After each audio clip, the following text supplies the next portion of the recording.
शिवसेनेचे नगरसेवक उद्या गटस्थापनेच्या नोंदणीसाठी कोकण भवनामध्ये जाणार। तसंच गटनेते पदाचं नाव उद्या जाहीर करण्याची शक्यता।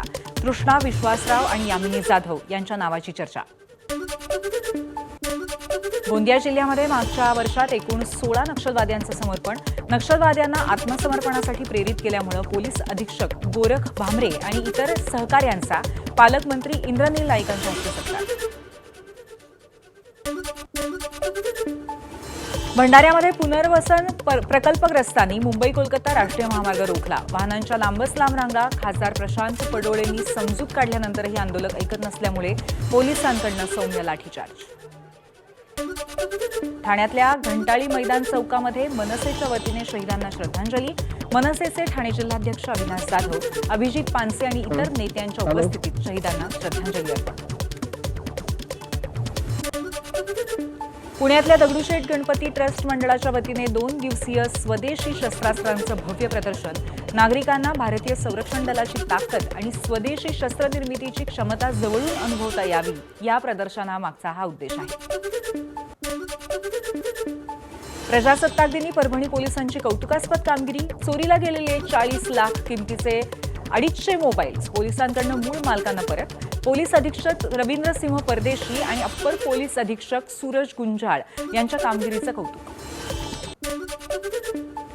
गडचिरोली इथल्या एकेकाळच्या नक्षलवाद्यांचा बालेकिल्ला असलेल्या बिनागुंडात पहिल्यांदाच फडकला तिरंगा। नक्षलवाद्यांच्या अस्तित्वाचे आणि दहशतीचे प्रतीक असलेले स्मारक जवानांकडून उद्ध्वस्त। प्रजासत्ताक दिनानिमित्त मुंबईतल्या छत्रपती शिवाजी महाराज आंतरराष्ट्रीय विमानतळावरती सीआयएसएफ पथकाकडून सादरीकरण। डॉग स्क्वॉड तसंच सीआयएसएफ जवानांकडून चित्तथरारक कसरत।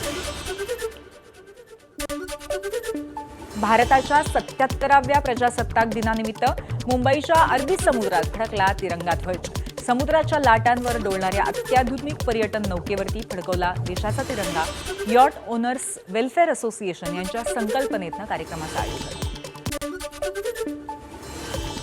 नाशिकमधल्या मालेगावच्या भगतसिंगने बाईकवर केले चित्तथरारक स्टंट्स। प्रजासत्ताक दिनी स्टंट करत तिरंग्याला दिली मानवंदना। भगतसिंगच्या स्टंटचे व्हिडिओ सोशल मीडियावर व्हायरल। चंद्रपूर शहराजवळच्या लोहारा मार्गावरती आजपासून टायगर सफारीला सुरुवात। पालकमंत्री अशोक उईके आणि राज्याचे माजी वनमंत्री सुधीर मुनगंटीवार यांच्या हस्ते सफारी गेटचं उद्घाटन।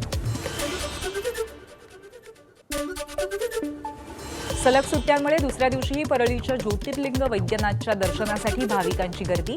राज्यातीलच नाही तर बाजूच्या राज्यातील भाविक सुद्धा ज्योतिर्लिंग वैद्यनाथाच्या दर्शनासाठी दाखल। प्रजासत्ताक दिनानिमित्त व्हिएतनाममध्ये घुमला भारत मातेचा जयघोष। महाराष्ट्रातील 28 ज्येष्ठ नागरिक विदेशी दौऱ्यावरती असून त्यांच्याकडून व्हिएतनाममध्ये प्रजासत्ताक दिन साजरा करण्यात आला। एबीपी माझा, उघडा डोळे बघा नीट।